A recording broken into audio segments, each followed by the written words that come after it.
Hello and welcome back for game number 2, where Team Liquid's going to be facing off against 100 Thieves. We'll see if Jensen can juggle everybody trying to attack his lane like he can juggle all those hand-warming things. I don't know how to juggle. I'm just making the motion that I think is right. Well, I don't think you want to put him on the ground. We're going to juggle. This is more of a fumble than a juggle. Like this. If I don't have, I got some pens here. You want to see how we can juggle? We have all forms of entertainment here. Those are gone, but let's take a look at the starting rosters. Selecting the blue side is Team Liquid with Impact in the top lane, Xmithy in the jungle, Jensen at mid, Doublelift and Core JJ bot lane and support with Coach Kane. And facing them on the red side, it is 100 Thieves in the top side someday. Jungle Amazing, mid Saligo, bottom Bang, support Afromu, and Coach Prawley on stage. All right, now, while people could be preoccupied with the history in this matchup, it's important to look at the facts. This is a battle between the first place and 10th place teams from spring, and it's definitely an uphill battle for 100 Thieves. Yeah, I mean, you kind of have to ignore the star power for a moment. 100 Thieves is a team trying to climb out of 10th place. They've made some adjustments. You saw Amazing there in his chair. I would have to say that Someday is still individually performing quite well. So top lane is a point of power they can try and play off of. In the Amazing point, you know, bringing in the new jungler, they've been talking up his communication with the team, and this is supposed to change the way that they operate. He did play week 1 right out of a plane flight and out of custom, so that's people are giving him a little bit more leeway, but he is a new piece that they have to fit into this team very quickly if they want to find those results to actually climb out of 10th. And for all the weeks 100 Thieves could have to face up against the reigning champs, this one isn't so bad given Team Liquid's MSI come down. Yeah, I mean, people have been talking a lot about it in Team Liquid themselves. Yeah, after MSI, Team Liquid players did take a short break. They needed a short break because they've been grinding away. And we saw in week 1, they were able to drop 1 game to Echo Fox. They did defeat TSM, so there's still a lot of variance in this Team Liquid play, since they haven't had as much time to practice. And let's get into the champion select here. Aurelia and Aatrox off the table. 2 of those possible flex picks. We've seen a lot of Aatrox discussion around the changes to the ultimate, you know, the absurd healing that was added and the resets that you can get in those fights. The world ender really is that, and also a game ender for a lot of these guys. So he's gonna be on the ban table along with Yuumi. 2 things that always get banned away in every game of League of Legends we've been watching the past couple of weeks. Flex picks, the cat. Nobody wants that cat in the games. Yuumi has a lot of potential if played by an expert player. The ceiling for the champion is actually a basement because you can just attach to somebody and AFK, don't have to worry about it. But to truly play the champion correctly, there's a lot of little nuanced stuff, and it makes it pretty hard to deal with if she's able to do what she wants in the lanes and the team fights. Next ban is going to be Sylas, keeping with those flex pick trends. And with Sylas off the table, I feel like the Akali priority does rise up, as it is one of the biggest answers there. We're now breaking the Sonateric, saw it in game number 1. It's not going to be the case here. So do 100 Thieves feel okay with giving up the first pick Akali or Ryze? The answer is they'd rather give up the first pick Akali, if that possibility is here. Now, a Team Liquid Akali looks like a Jensen Akali. Yeah, we have not seen, you know, Impact Akali, so it's not this flex pick that is hyped up for most other teams. See what Team Liquid wants to go with here. The Akali's still left online. The Jace, another one that is popular to see, and especially one that Impact's been put a lot on so far over the course of the past split and recently at MSI. Yep, that's definitely a Impact pick, as we've seen very, very often for Team Liquid. They have him pushing in the side lanes, pushing down those towers. We've also seen him get solo killed, at least in spring, in multiple tank matchups.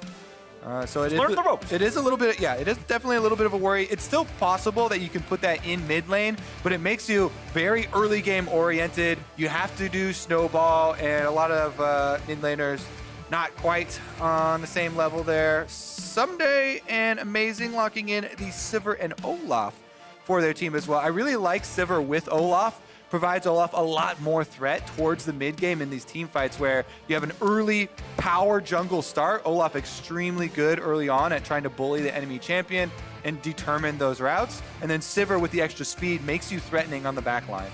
And the response from Team Liquid will be the lovers duo locked in, the Xayah and Rakan. Last game we saw the Xayah picked up early, Rakan not picked up with her in that first half of the pick and ban phase. meant that Rakan got to be banned away. Liquid's not going to allow that to happen. They want the synergy this time around. Both locked in before the second round of the bans come through, and 100 Thieves are going for the Nautilus. Nautilus, definitely an underrated support right now, I feel like. Super strong tank, has guaranteed hard engage. Really, really threatening, especially into Rakan, because he is just far more tanky than Rakan. So if Rakan goes in, Nautilus, you can try and get your passive autos down. You have huge AoE damage that you can put out as well. And with Aftershock, you can actually just last longer on the front line. So it's up to the Rakan to try and figure his way out of the straight up fight, or he's probably going to get melted first. Yeah, he's got to be tricky to avoid those big old anchor bonks on the head. But as we go into the second part of the bans, 100 Thieves are hitting Xmithy's pool, taking out the Sejuani and the Rek'Sai. Two champions Xmithy has plenty of games on, wants to keep him off of those. As Team Liquid goes after the Nico, they don't want that being played into the Jace. We saw that matchup taken last game by Cloud9. Granted, it was Echo Fox that chose to take the Jace into it, but that's not what we're going to see there in the top lane this time around, and Liquid have one more ban, and it's Yorick. Taking away some split push opportunities here from Someday. Jarvan actually locked in for a top lane Jarvan here with the Jace on the other side. That is looking for those all-ins. Cataclysm is very, very useful here. If you have an Olaf come to the lane, Jace has to flash out of the way. Wait for it. Wait for it. Laser focus here. Hold.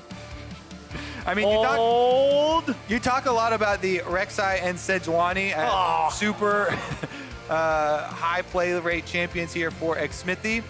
Both the Skarner and the Trundle are other options for him. I have actually really liked the way that Xmithy plays the Trundle, making it much more effective in ganks than we've seen a lot of other players. He finds very good pathways to get in and just uses the frozen ground to have the extra move speed to charge the enemy lane opponent and try and force their flash with just the threat of moving up with the bite and the slow. And once they flash, then he finds really good pillar placement after the flash with your ranged pillar to try and still get the kill in one of those flash ganks.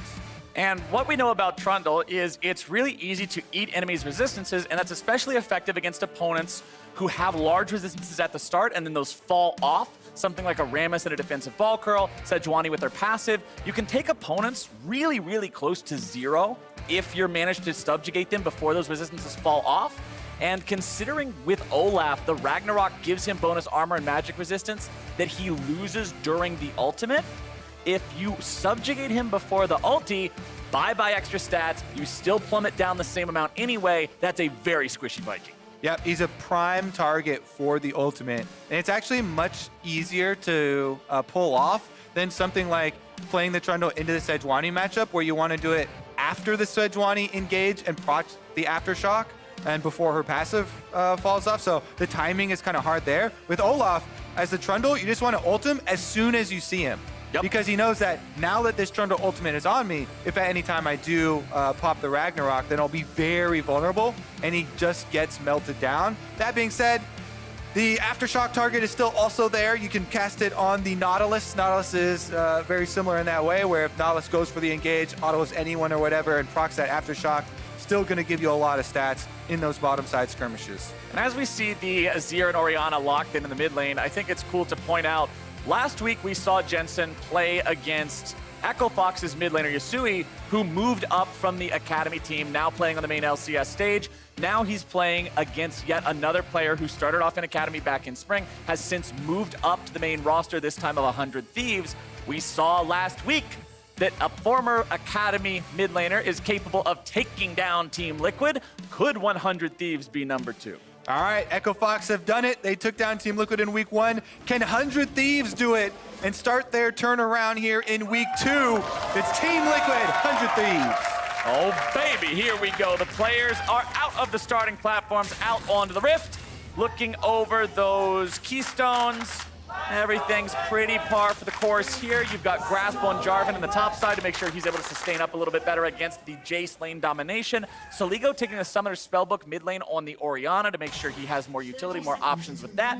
And unlike what we saw last game, with the Azir play that had the Electrocute, mostly just for the burst, for extra trading potential in lane quickly. This is lethal tempo, which scales very scarily into the late game team fights. Yeah, and it is also super useful for the Azir versus Sivir teams like this, because you get into sketchy territory later in the game where the Sivir, starts to get 5 items and the big crits start coming through. But Sivir is fairly short range, and Azir with lethal tempo can really match that later game team fight threat. So definitely have some good answers here. Let's see, defensive wards come down from 100 Thieves in the river. Trying to see if there's any sort of action here on the side of Team Liquid. Team Liquid saving more of theirs, though. Nothing to write home about here before the minions collide this game. Nobody wants to try any fresh mozzarella or Swiss. No silly invades, no late attempts at a buff. And that means that Xmithie is able to grab his red rather easily.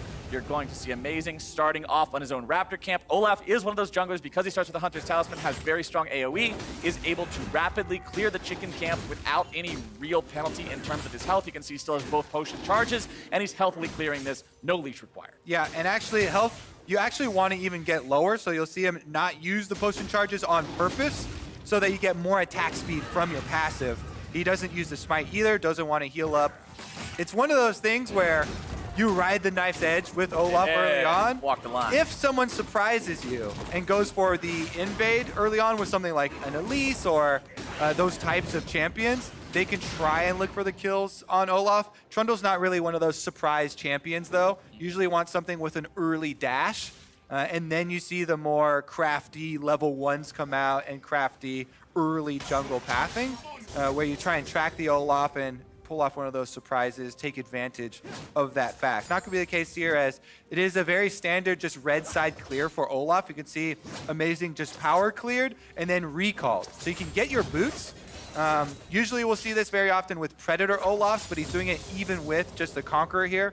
Extra boots just going to give you the early move speed, and since you would transition from one side of the jungle to the other anyway, you don't lose out on too much time, and you just come down now for the reverse clear. That does mean, though, that Xmithie has cleared all but one of his camps, since he didn't go for the early recall, and he is on the invade on the Olaf, actually popping the blast gun here back out rather than looking for any sort of early information, though. Didn't have any vision on Amazing, and we'll just take up the Scuttle Crab. Sometimes you just got to get in the enemy jungle, mess up their plants, make sure they don't have the opportunity to use those for anything sinister later, as Amazing is going to continue farming up there on that Olaf. Saligo on the back foot here against Jensen, but still farming up just fine. And something I want to point out that you can see happening on the mini-map right now, actually, is the Jace.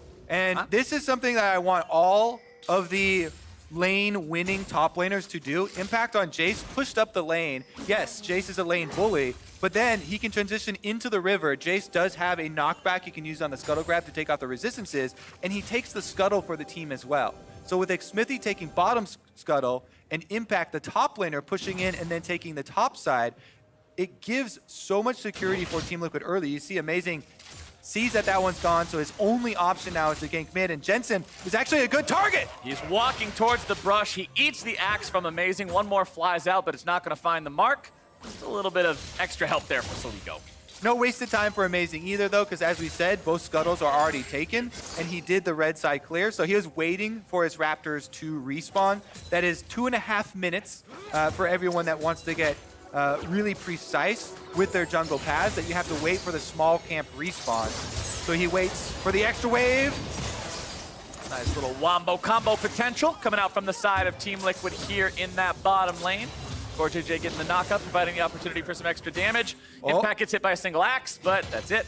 Look at Xmithie. During that show from Olaf, he went to invade, places a control ward at the red, and some deeper vision here for Team Liquid. They're tracking Amazing. See if they have any sort of play, though, because he's still fairly healthy right now, clearing out the Krugs, and they've called Impact over for the invade. 100 Thieves should be aware of what's going on right now. I didn't see any pings on the map, but Xmithie hit the Scryer's Bloom as he went into the enemy jungle, which should have made it very apparent to 100 Thieves what Liquid was up to. That's a flash. But Amazing still has to blow his flash to get away. Flash down on the Olaf, that's very big. Olaf, you'll see often take flashes when there are a lot of those hard engage options on the enemy team where you're going to need more than just a Ghost to get out of it. But Ghost is also still a very viable summoner for the champion if you're playing solo queue. Double lift in. Once again, going for that 2v2 here in the bottom lane. Doublelift taken very low, having to get himself back. Very low on mana and health alike. Means Team Liquid doesn't want to continue to fight any longer. All these mana bars are so close to zero. Aphromoo the only exception. Yeah, Aphromoo does go in. You can see, once again, Nautilus tankiness is on display in that trade. Good job by 100 Thieves focusing their damage onto Doublelift too with the Ignite, as well as Bang auto attacks from the Sivir. They get a big advantage in lane by focusing the enemy carry. And they're actually forcing Team Liquid, CoreJJ and Doublelift to hide in the brush, and they'll get the delayed recall. But the important part about that is it's one summoner for two. 100 Thieves only has flashes available. The other two combat summoners are down. Doublelift still with a heal in his back pocket.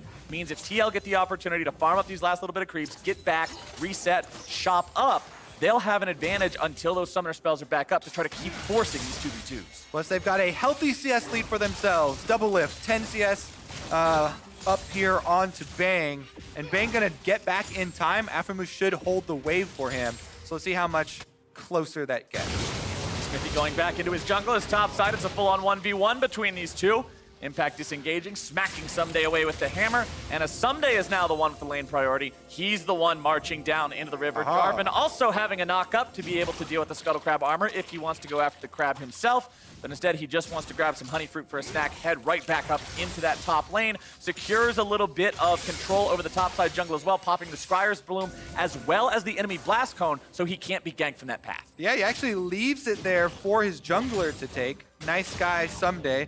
Gonna let Amazing get that Scuttle Crab. And then Blue is up for a possible invade, but it's an Infernal Drake on the bottom side. So in the mid stage of the game here, around the 8 minutes, you have to be very careful about where you commit your resources, because Infernal Drake is a fairly big scaling objective that will be available as a counter. Here comes Jensen though. Soligo's in some trouble. The rest of Team Liquid collapsing now on the 100 Thieves mid laner. Amazing shows up. He's got level 6. Critically, Xmithy only level 5. Aphromoo now joining the fray as well. Xmithy forced to flash over the wall. All right, both junglers now flashless. Top side still going for another little fight here as Someday making good use of his grasp. You want to go for those periodic all-ins to be able to charge up and sustain with some extra long-term health. Controllers go down. He's trying to help out Amazing here. Level advantage means the smite should go over to Amazing. Amazing securing that one. Xmithy still only level 5, means Team Liquid doesn't want anything to do with this fight.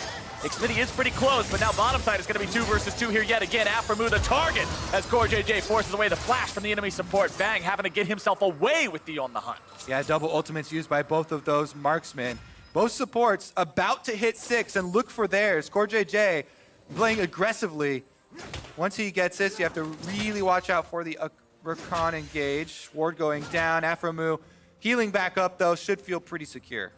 Yeah, I'm really going to be keeping an eye on CoreJJ specifically this game. Remember in their loss to Echo Fox in week 1, he was also playing the Rakan, but he was having some really uncharacteristically sloppy engages, so I want to see if they're able to clean those up a little bit here now that we're into week 2, now that they've had a little bit more time to get back in the groove of things. As Xmithy in the bottom side makes sure that nobody's going to be coming down to harass his bottom lane as they continue to shove forward, and at the same time moves into that enemy jungle to try to steal a blue back after losing his own.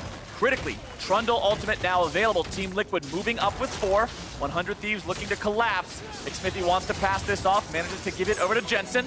Nice root comes down onto Aphromoo, but Team Liquid doesn't want to take this fight any further, not just yet. Jensen still not with a Shurima shuffle ready to go, means they don't look for the fight. That's a huge, huge advantage for Team Liquid, gained by their lanes pushing up. Bottom lane and mid lane both pushed up. They created that invade, allowed Xmithy to go in and start it out. Plus, on the top side, Impact on the Jace gets a turret play, gets a push up as well, while this bottom play is about to take off. Remember, Aphromoo has no flash. CoreJJ is able to lead the way and start the charge. Aphromoo is going to be taken low. Doublelift as well, having to flash away. The Ignite continues to tick, as now it's Amazing into the fray. Xmithy's going to be brought down. He's out of there. CoreJJ continues to try to run, but he's going to be chopped down too. Amazing gets a double kill there. They don't get the gold over to Bang, but he should be able to get a turret plate, and they're gonna power this one down. Oh, baby, here we go. Amazing and Bang putting some money in the pockets of 100 Thieves after they get themselves a play off the back of Team Liquid's aggro and make it so the reigning champs do not get away with it for free. Meanwhile, we kind of talked about Impact had pushed up that top side. Let's take another look at how it all started out, though. So everybody looking for Aframu, he knows he can't get out, so he turns on Double Lift. He puts down Threat with his all-in, his Ignite, his Aftershock. So he takes Double Lift out of this fight, and then can't fight it back. Jensen has to fight Meanwhile, Aframu bites off more than he can chew. He's cut down by Jensen, and Team Liquid ties the kill count up. Well, right as we jump back to live, Team Liquid strikes back. They get one for themselves. They pull ahead, barely in gold once again. And the Infernal Drake, that prize we keep talking about for these early skirmishes, is still available. With all this deep vision that's just been put in, that might be on the table. Impact trying to knock back Someday, but he's getting chased down, and here comes Amazing for a possible dive. Amazing's ready to go. He does not have Ragnarok, but the question is, does he even need it? Someday's the target. Impact trying to turn this one back around, make it so they're not able to find the aggro onto him. Someday now behind enemy lines. He doesn't have the cooldowns ready to go just yet. Impact's looking to turn this into a counter kill. Amazing over the wall, throws out the axe. Impact needs some damage from that one, and somehow, some way, Kobe, no dead bodies in the top lane, but the Infernal will fall for Team Liquid. Exactly, no dead bodies, but we just said, around this mid game, you have to be so calculated with where you spend your resources. If you show topside like that for the dive, and you mess it up, as we just saw, it costs you an Infernal Drake. Very big there. Team Liquid are able to get the objective on the other side of the map during the fumbled dive. And that is, you know, Amazing goes in on the Olaf. If you miss that first axe, they don't have a lot of time with the minion wave dying. And it felt like it was a very disjointed play, not on the same page as to whether or how to continue with that commitment. Felt a little bit sloppy from the side of 100 Thieves there. Also want to point out, because we're talking about Amazing, the build in his items, because it's very, I always like to notice whenever a jungler isn't going for jungle item completed first, he completed the Chilling Smite, so he has the extra slow and the ability to engage with that, but he's going straight into Black Cleaver afterwards just for that big one-item power spike. And a lot of times we'll see that when they get the early kills. He did get a double kill for himself, so he wants to be more powerful someday. Going for the EQ. He does a smart thing there where he waits. He doesn't insta-cast his combo because he doesn't want to get interrupted by that pillar. If Smithy had the right idea, you want to try and interrupt the EQ, but someday holds off on the Q and is able to get over the side, so no damage done. Will they chase Team Liquid off of this Rift Herald? It looks like they do have Saligo coming forward. Saligo coming forward. Eye pops open again for Shelly. I'm getting very impatient now. For the lead. Go back home here, really aggravated soon. All right, almost healed back up to full. Oh no, now she's mad again. She's slightly patient, but once again going to be marching home. Just happy to be alive, probably, as Core JJ rotates towards the mid lane. Bang and Aframu also showing up here, as Double Lift says, all right, you guys can rotate around, go roam, help the team, do whatever. I'm going to farm up and get big for later. As 100 Thieves will continue to try to find some control here in the mid-game, as Amazing moves into the enemy jungle, and Aframu and Bang go for the 2 versus 1 on Double Lift here in the bottom side. A nicely timed ulti, going to be keeping Double Lift alive, but they can't find the kill.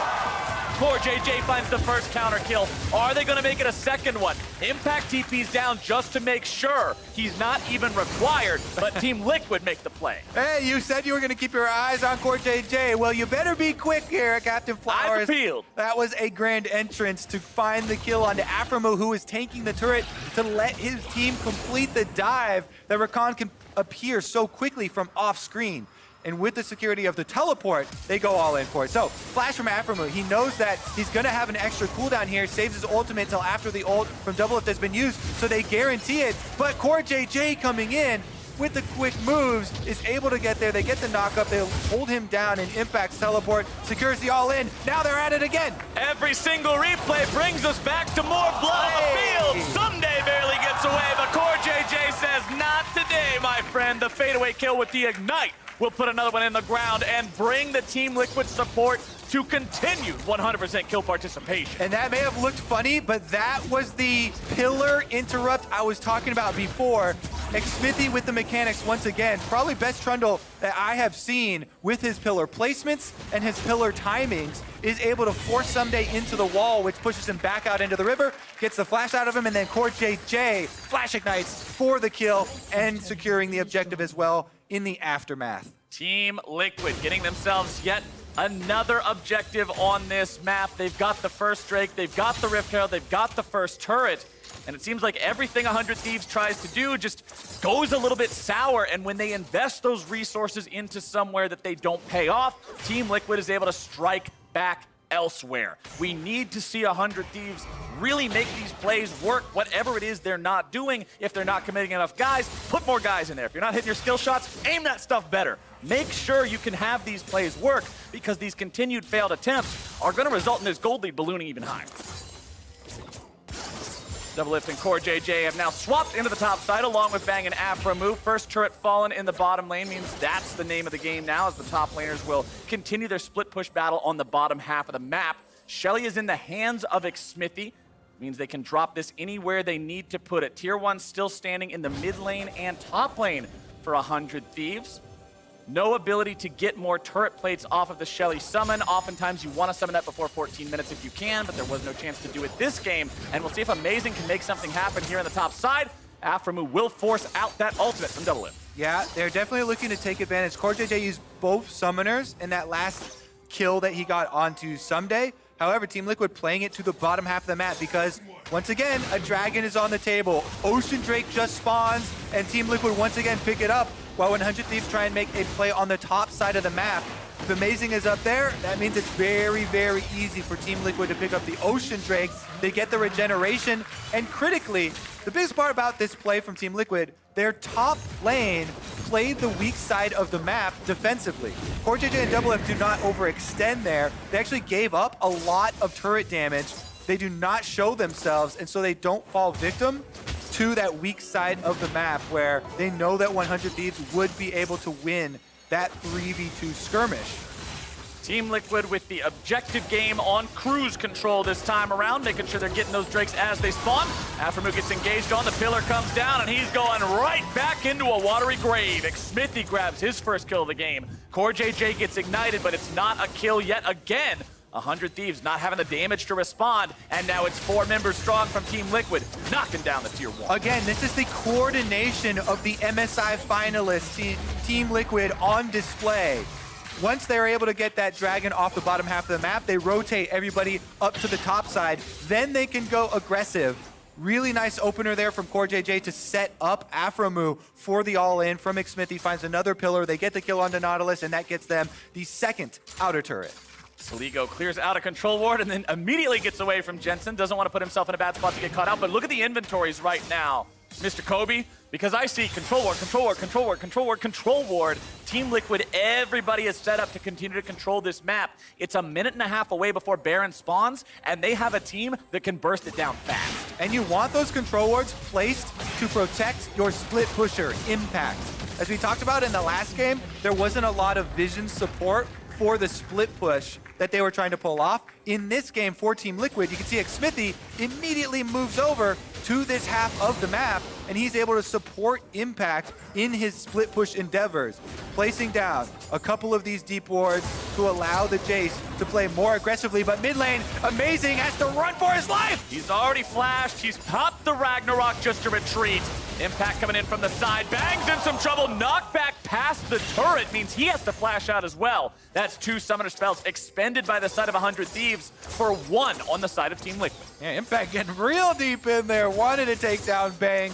They do trade summoners in the end, and we'll see if Impact is protected enough on the side lane by that vision that we highlighted for his flash to not go punished, because Bang's flash is the single most important flash on the side of 100 Thieves. Yes, sir. He's working towards his crit multipliers right now. Still needs a significant amount more money, though, as we're only cressing the 20-minute mark into the game. He has to be funneled more of these minion waves in order for 100 Thieves to get to the point where they can actually win those team fights. It relies so much on that Sivir AoE damage coming through with the crits. And you can see, although neither of these top laners has a kill so far, Impact almost 1,500 gold ahead of his opponent just through his CS and the fact that his team has better objective control in terms of turrets and plates early on. That means he's going to continue building these leads. You can see he's got an extra serrated Dirk up over his opponent, and although they both have a pretty impressive health pool, the base armor is very low, meaning that lethality can go a long way. Yeah, lethality definitely going to leave a mark, considering the Azir in the mid lane there.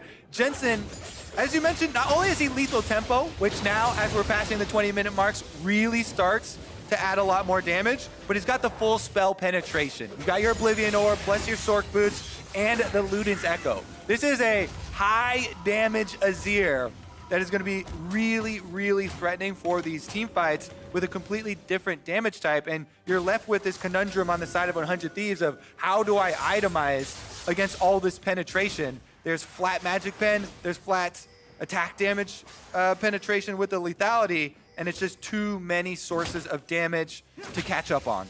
And remember, even if somebody does decide they want to be the meatball for the team, be that big wall in the front, well, Trundle just says, thanks for the snack. That's not really that much of a problem. You've got to have some sort of way to survive this, but right now, 100 Thieves have their work cut out for them. 3,500 gold down. Next Drake here in about 30 seconds. Aphromoo tries to engage onto Xmithie in the mid lane. Subjugate immediately coming down after Aphromoo had procced the Aftershock, which means Xmithie becomes very tanky. Now the counterattack comes down. CoreJJ is able to find one, able to find two, and there's that flash. The punish is there. A double kill for Double It. That's Team Liquid taking control of the mid lane here. Xmithie on Trundle does get caught, but he's easily able to get his ultimate off on the Aftershocked Aphromoo right there. Nautilus providing a lot of defense there, and he sustains back up long enough for the teleport to come in for impact there to transition into the Baron. Here come 100 Thieves trying to stop it. 3v5.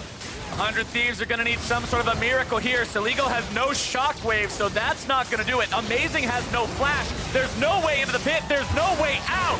The damage comes through, and Team Liquid grab the objective and a free kill. Only way out is back to the fountain, and Jensen sends him there himself. Ocean Dragon is on the table, but it's going to be so difficult for 100 Thieves to even defend their base. Team Liquid not even going for a reset after this Baron. They immediately want gold in their pockets, taking down secondary turrets. Mid lane is gone. Top lane soon to follow as Impact is working the minions up. What was it, 2 minutes ago? I said, yeah, this is a hard game. 3,500 gold deficit for 100 Thieves. That 3,500 has quickly become 8,000, about to be almost 9, as Impact puts in the work on this top lane tier 2. Into the river. Teleport coming in. This is 100 Thieves' chance to try to make some sort of an attack, but Aphromoo has already missed the hook. Here comes Someday, able to find a knock-up onto 3, but it's not going to be enough. Jensen grabbing the kill onto the enemy support to start things off. Someday's trapped in his own Cataclysm. Impact brings down the hammer, and Team Liquid will destroy 100 Thieves. They're looking for more. Xmithie's on the inside route here. He's very low health, but he could try and do a long-range pillar. I think that last burst damage was enough to move him off. Team Liquid just going to go for the objective instead. They still have the Baron buff, so this top tower is melting. Someday's engage there looked pretty good, but the problem was they're too far behind, there's no follow-up, and Liquid just turns it around. And even though you're going over all these problems for 100 Thieves, I think that people will at least be happy to see them going for these plays, right? Yeah. They're still looking, even though they're so far behind, you have to create a play to get yourself out of this deficit. And Someday teleports behind the team. They were looking for the Jarvan combo and immediate shockwave, but the immediacy is not there. There's no immediate shockwave after the Jarvan engage, and 100 Thieves take a lot of big damage on the outskirts there, especially from the Azir and the Xayah. The tragedy in that fight for 100 Thieves is Someday being taken so low that he uses his Cataclysm to distance himself from most of Liquid and traps Amazing inside the rocks as he stasis. So Olaf has to sit there in the cage and just go, what do I do? Yeah. Really unfortunate turn of events there for the Thieves. 10,000 gold down now. Still having all inhibitor turrets intact. That's our silver lining. But Team Liquid is looking to turn that cloud much darker here in just a moment. All right, siege continues. Baron gonna continue for 50 more seconds. Team Liquid want to make that crack inside the base. Inhibitor turret has fallen. And the cannon minion surviving here means the mid lane still under threat as Impact fires away harassment on 2 members on the bottom side. The way that games can accelerate so quickly these days, if you give up a Baron in a game that felt kind of bad, it quickly turns into a Nexus exploding within the next 5 minutes.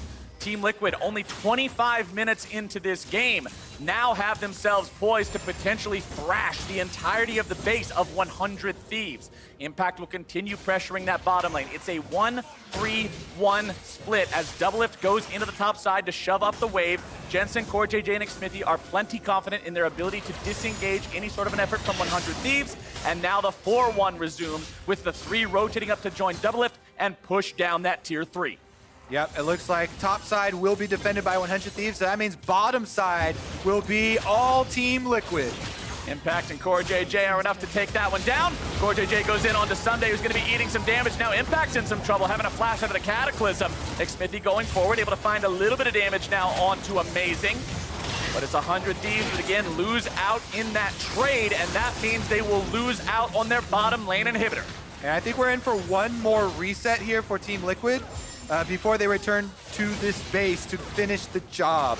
They've gotten so much money off of that Baron play. They took down both mid and bottom all the way through the 100 Thieves base. So they'll get the Ocean Dragon on the way out, reset to go spend all of that money.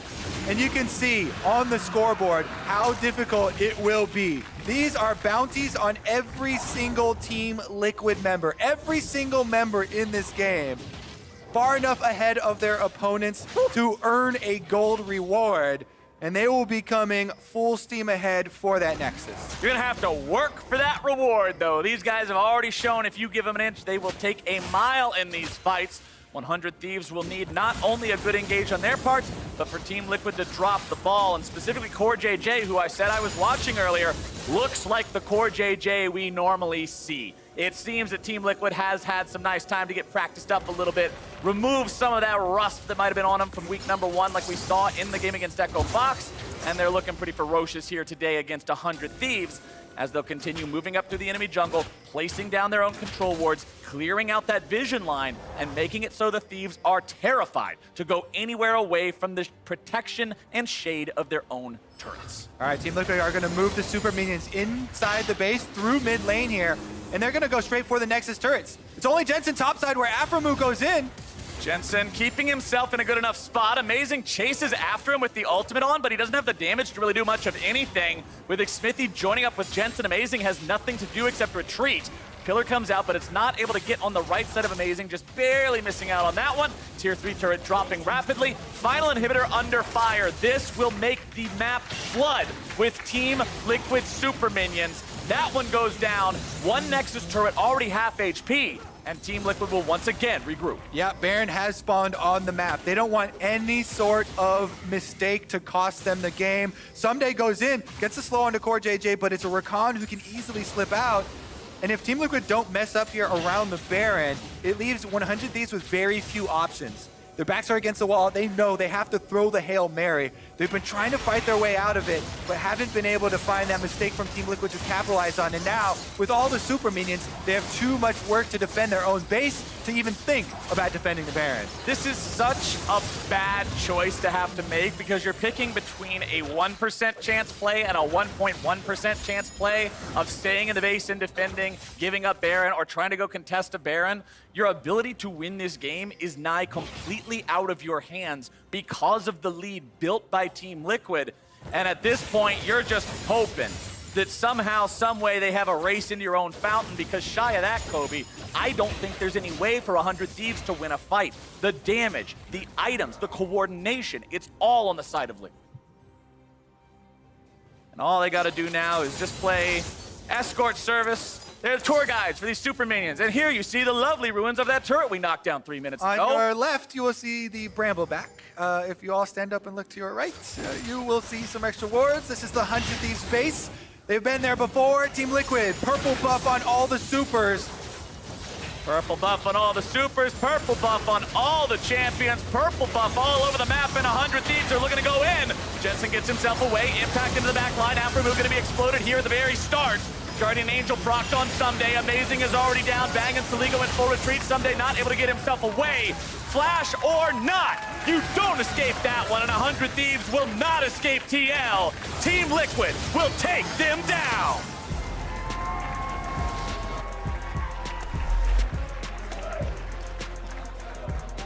Another strong game here from Team Liquid, utilizing something we saw in spring, the J split push there for Impact. A lot of power on the bottom side, and distraction opened up a room for Impact to get early turret plates, which definitely helped them all down along the line. Jensen was a beast on that Azir, huge damage threat through the mid game, with all of that AP kind of offsetting, all the armor that 100 Thieves had to build. The Azir damage was on display every time he encountered any of those members. Honestly, everybody from Team Liquid seemed to just outperform their counterparts this game. I liked the fact, as you already mentioned, that we saw 100 Thieves go for plays, try to do something proactive. That was one of my criticisms of them in week one. They seemed very passive, often at a point where they were wondering, what's the right move? What should we do here? If it wasn't successful enough, it looked like they weren't willing to commit to something. And although those plays might have failed this time, I'm glad to see them trying to set up dives, trying to set up plays to make, because that's at least how we're going to get somewhere for this team that has a long way to go. Meanwhile, Team Liquid getting another very convincing victory for themselves, and it seems like they're getting right back into the groove of things here pretty quickly. Week 2, looking strong. Well, that's what you like to see from one of the teams that is one of the best in the region, but for more on their most recent victory, let's send it back to the State Farm Analyst Desk. Thank you very much, Captain Flowers. Team Liquid, our defending champions, moved to 2-1, bouncing back from a loss to Echo Fox yesterday here with their win over 100 Thieves. But while Team Liquid, as a squad and an organization, kind of warms into this summer split, I actually want to table our discussions around them in this victory and instead discuss 100 Thieves. And I think this is a good opportunity for us to reset the expectations around 100 Thieves, because they came into the franchise era and immediately surprised everybody with a finals appearance up against TL in spring of 2018. And since then, it has been the story of struggles for the squad. But in large part, most people look at it still with a very cynical view that this team should be at that level that they once were. It's like you're not accepting the current reality because you're clinging on to the past. And I think it Let me live my life. Yeah, it's like my glory days. But it kind of hurts your ability to appreciate or really properly accept what's happening right now. So like when I did the powering on the dive, I put them 6 because I'm like, this should be a great team. And even if these side grades are only side grades, the potential is so high. And if it works out, they do better. But if you take away all the nameplates, you take away everything, and you say the 10th place team from spring made side grades, where should they finish now? Why would they finish 6, Mark? Right. And like if I pose the question to myself that way, it's a very different situation, and then it kind of changes how you appreciate when they do find wins and things like that. It's hard to separate the history that the stars on this team have had. You've got Someday, Bang, Aframu, even Amazing. Like, I think the individual talent is really what's making it hard for even me to accept why is 100 Thieves in this position. Right. But just like any good career, there's going to be ups and downs. There's ups and downs. You have world champion as well as multiple LCS champions on that roster. And yet, or rather, that's where the expectation comes from. Again, this idea that at peak performance, all of those guys should be capable of achieving X. But to your point, Mark, the reality is, and has been since spring of last year, yes, maybe the first couple weeks of summer 2018 were solid, but then they wavered and fell off.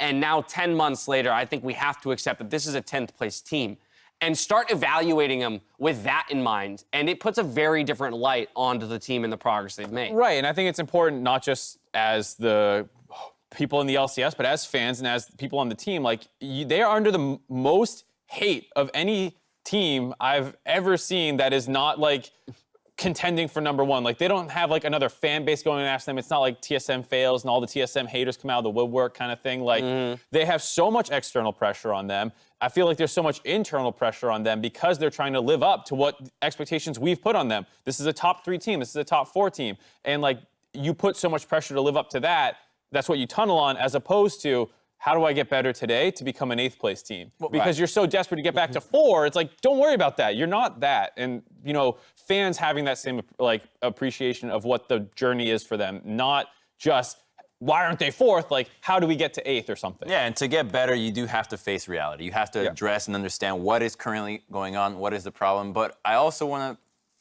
reiterate that doesn't mean that these players have fallen off the map and that they will never get back up there. I think that the players most certainly have the potential to be as great as they have always been. It's just going to take a long time. It's a grueling process. It's not going to be, oh, one game and they're back. There they are. The world champions. They're here again. It's going to take weeks after weeks of slow practice, of integrating with each other. And that's where I want to see us with 100 Thieves. They're in just as unfamiliar a situation as we are analyzing these players in this situation. It's a surprise to us that Aframu seems to be one of the, weaker performing members on this team that had great expectations. But again, it's probably difficult for him to come up against that as well for himself and his own expectations. But with this new context around, hey, 10th place team from spring. As you mentioned, Mark, they've made some what we imagine to be side grades.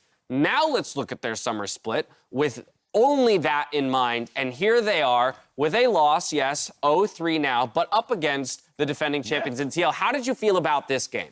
I felt better than I did about some of their other losses last week, where, like, you just watch them bleed out slowly, and it's almost this, like, oppressive, there's no way they're going to win feel. They got a double kill in the bot lane. They tried to push that further by looking for dives. They got turned around because Core JJ is really good. Okay. They tried to dive top lane and kill Impact. Okay, he survived because he's really good. But we saw the elements of what a team would need to do in a win. Yeah, they got out executed, but it wasn't a mentality block like I was kind of seeing last split all the time. Even last week in some of their matches, we saw them being very proactive, but it wasn't a proactivity that lasted throughout the entire game. It was a few bursts here and there, like, oh, there they are trying to make a play, and okay, 50 minutes later, there they are trying to do it again. So they are coming up with some sparks. So it is exciting to see them at least have that. And it's just going to be a matter of, okay, do it again and again and again and keep doing it. Keep that entire mentality throughout the game, because it is a mental thing that we're looking at right now. Individually, we know these guys are talented. They just have to be a unit and be on the same page. So to color the expectation just one more time in finality, Mark, I'm coming back to you. You mentioned that on the dive, you threw them in that 6th place position in rankings,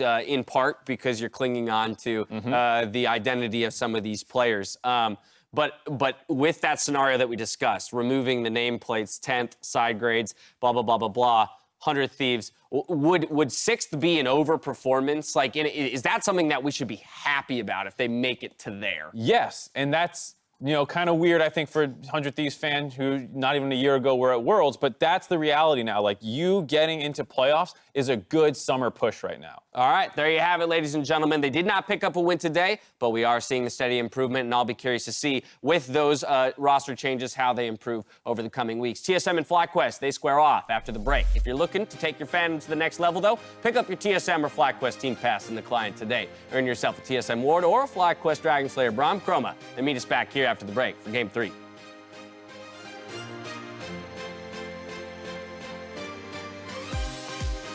I can practice my Clown Fiesta skills. Core JJ is able to lead the way and start the charge. Aframu's going to be taken low. Doublelift as well, having a flash away. The Ignite continues to tick, as now it's amazing into the fray. Smith, he's going to be brought down. He's out of there. Aframu and Bang go for the 2 versus 1 on Doublelift here in the bottom side. A nicely timed ulti. Going to be keeping Doublelift alive, but they can't find the kill. Every single replay brings us back to more blood on the field. Someday barely gets away, but Core JJ says, not today, my friend. TP, you can go. Just go. 11 flash. Better. Here comes Someday. Able to find a knock-up 1-3, but it's not going to be enough. Jensen grabbing the kill onto the enemy support to start things off. Someday's trapped in his own cataclysm. Impact brings down the hammer, and Team Liquid will destroy 100 Thieves. A great product can define the present, but it takes the unprecedented to define the future. To go beyond what's next and change the world of gaming. To make history, break ground, and force the universe to take notice. The world's most powerful and most upgradable gaming laptop with Intel Core processors. The Area 51M defines the future of gaming.